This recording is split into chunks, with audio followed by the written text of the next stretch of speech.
Hi everybody, welcome back. If you're new here, hi, I'm Mercury. So today, gonna be a cooking day, but I'm gonna be doing something that looks pretty easy and is something brand new to me. So we are in the middle of the summer here in the New York tri-state area. And it gets a mite bit toasty up here and very humid. And on days like that, you really just want something that's like cool and refreshing. And oftentimes my go-to is a smoothie, but I'm looking for something new to try for lunch. And I came across this recipe on a website called godairyfree.org, and I will put the link in the description of the video, for a cucumber melon soup. Now this is a cold soup, so if you are a hot soup person, this is not that.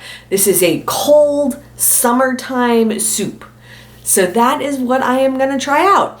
Now, in all fairness, I think I've only once had like a strawberry soup before that was a cold soup. So when I said this is something new to me, like I haven't really ventured down the cold soup kind of pathway before. I want to, expand my horizons, expand my palate, so to say, and try something new. So, recipe review. Let's go to the kitchen. So there are only a few ingredients that are needed for this recipe. So let me go through them with you in our ingredient lineup. The first one is your melon. In this case, honeydew. So I have a honeydew melon. I am gonna prep this myself. So you can, save yourself the work and get like cubed version. That's fine too. Need a cucumber. And I'm gonna peel that. Non-dairy milk. In this case, I'm choosing coconut milk, and the reason is it's a thicker non-dairy milk. Almond milk tends to be a bit thinner, so I figure if this is supposed to be a soup, I want to use something a little bit thicker. So that's why I chose the coconut milk in this case. And the recipe itself called for agave. I have honey, so that's what we're gonna do. And the last ingredient, watermelon. This I did get the pre-cut up version because I figured cutting up one melon is enough work. I didn't want to cut up two melons. The way that the recipe is worded is watermelon rounds, like watermelon balls, but cubes are certainly gonna work fine. So you do need one piece of equipment for this, which is blender. You do need a blender for this. I guess you could mash it up by hand with like fork or an immersion blender, but it's got to be hard to mash up honeydew without a blender. You need the blender. Okay, I'm gonna prep these fruits. So now that I got the honeydew opened, I got all the seeds out, and now I'm gonna cut it into cubes and get it off the rind, and I'm gonna put it right into the blender.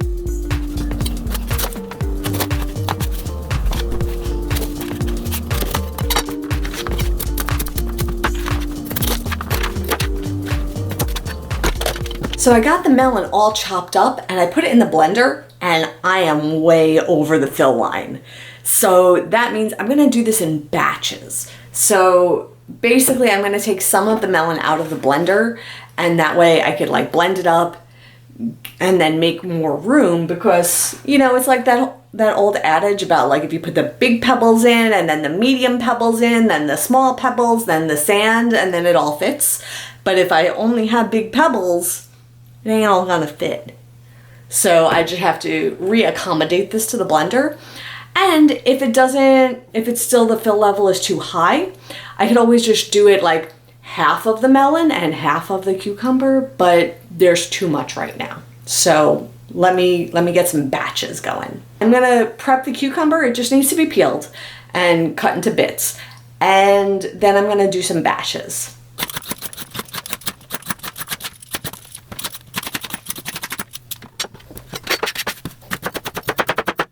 So I got the cucumber cut up and I removed some of the melon. So now it's below the fill line, and now I'm going to turn the blender on, blend up this melon, and then I'm going to add the rest of the melon and the cucumber to it as long as it fits. If it doesn't fit, we'll separate it out a little bit more, but I think it'll fit once I blend down the melon.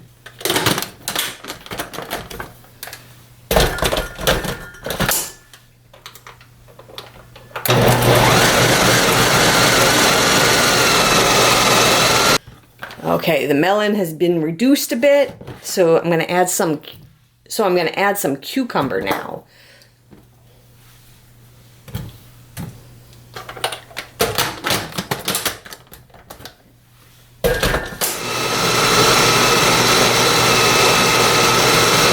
Now it really has broken down quite a bit. So now I can add the rest of the melon and cucumber.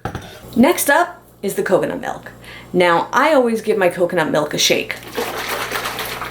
And the reason for this is that if the weather is cooler, so I really don't have to worry about it too much right now, but when the weather is cooler, the solids can separate from the liquids and I want it to be all incorporated. So, shaky, shaky. I'm gonna add it in, put the blender back on.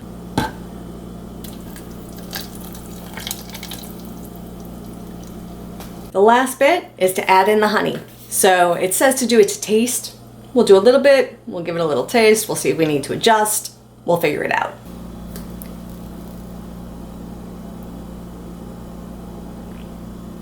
So now it's all blended together, and you might be thinking, Mercury, what about that watermelon?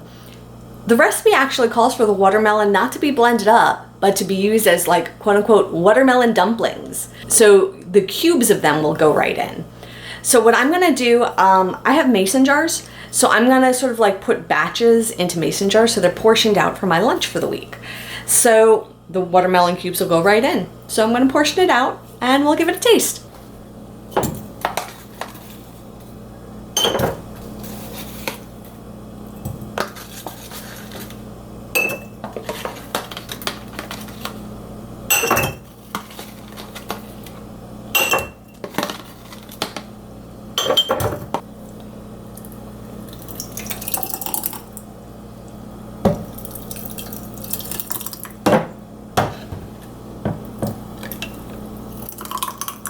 It made 5 mason jars full. So 5 full-size portions for lunch, right? So you can see the little watermelon is peeking through over there.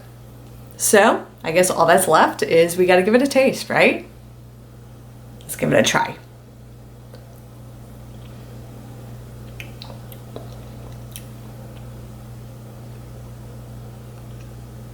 It's okay.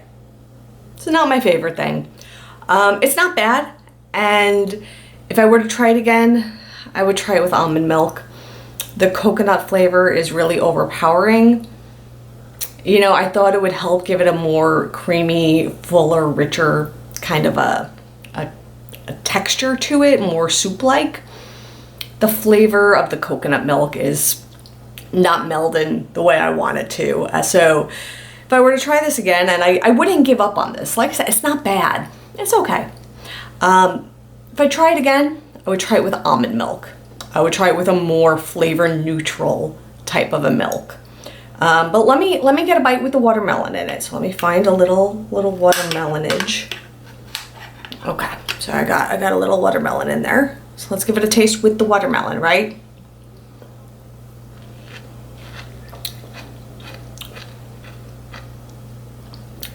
Yeah, it's okay. It's okay.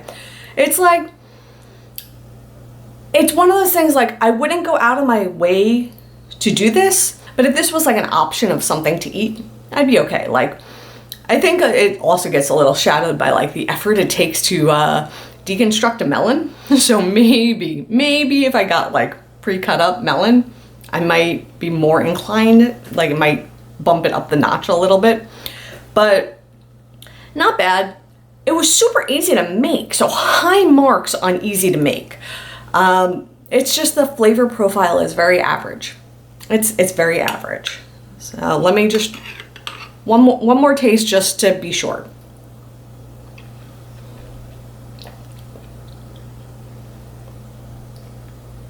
Yeah, and I think part of it is my fault for choosing the coconut milk. I think this is worth me revisiting with a more flavor neutral type of non-dairy milk. So I will give this a try in the future, and we'll do a little comparison of how it goes with almond milk as opposed to coconut milk, and we'll see if that makes a difference. So that is just my opinion on the way that the soup tasted, and that is my review. And with that, I am done for the day. I'll see you all real soon. And until then, stay inspired. Bye, everyone. Take care.